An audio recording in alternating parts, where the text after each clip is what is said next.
Hi, this is Mark Khalil with ActChangeTransform.com, and if you're watching this video, it's because you searched what to eat with ulcerative colitis. This is a very important question, and it's one that I asked myself early on when I was first diagnosed. I have had IBD for the last 11 years now. I did start off with ulcerative colitis. It has since then evolved into Crohn's colitis, but the distinction between the two is for another time. Let's really just cut down to the chase and get to what it is that you want to know. Now, in your research, you've probably found that there's certain things that they say you shouldn't eat.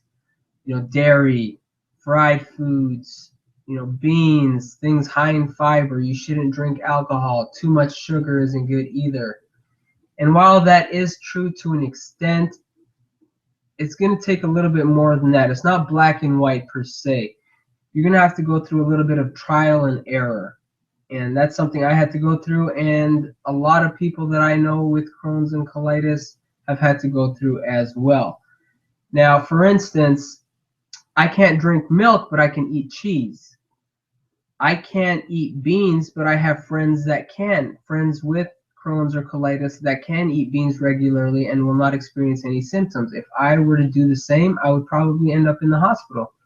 I can eat fried foods in moderation, and some of my friends cannot. I can consume alcohol from time to time and not experience symptoms, and other people might end up in the hospital. What else is there? Greens. I can't eat greens. Anything high in fiber is a no-no for me. I could eat them, but I will have to suffer the consequences later on, and it's just not worth it. So the bottom line is, it is going to be a little bit of trial and error on your end. You can research what you can and cannot eat if you haven't done so already.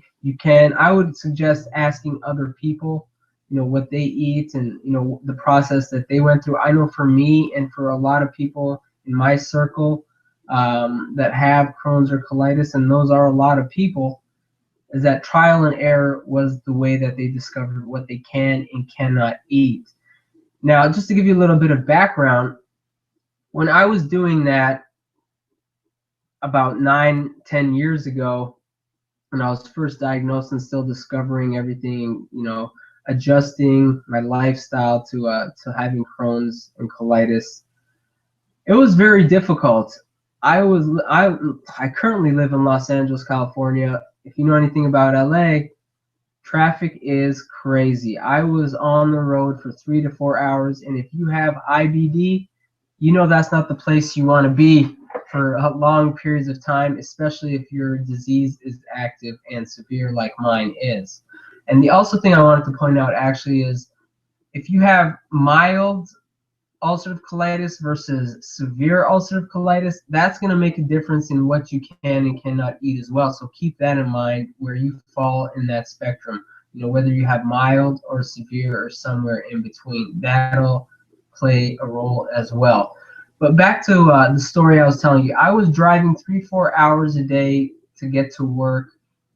It was so stressful. Every time I stepped out of my house, I was stressed. Was I going to make it to work without having an accident, what I call a Crohn's accident or an IBD accident? Was I going to make it to work without having an IBD accident? Or was I going to be at work and, all of a sudden have to use the restroom and get to the stall and somebody would be in there? Sorry for the, the graphic nature of this, or, painting a picture, but if you have IBD, you know what I'm talking about. And so I became so stressed out, on top of the stress I already had of having the disease, not knowing if I was going to be in the right place at the right time. Was there going to be a restroom when I needed it, where I needed it? That was the struggle I constantly had. And I had several frustrating Crohn's IBD accidents. And at one point I just said, enough is enough. I can't do this anymore. And I started working for myself. It was probably the best decision I've ever made. I don't have to think about whether or not I'm going to make it to the restroom or not, because I'm in my own home.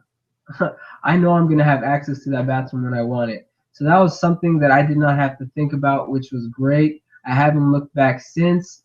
If that's something that you might be interested in, and you can relate to my story of the commute and being at work and not knowing if you're going to be in the right place at the right time to get to a restroom, then go ahead and check out the link below my name there, actchangetransform.com. I will have the link, the clickable link, in the description below as well. Thank you for watching. I hope this video offered you something and gave you a start on what you can and cannot eat. Go and test things out. Test them out in moderation. Don't go crazy with things. I promise you will find out what it is you can and cannot eat.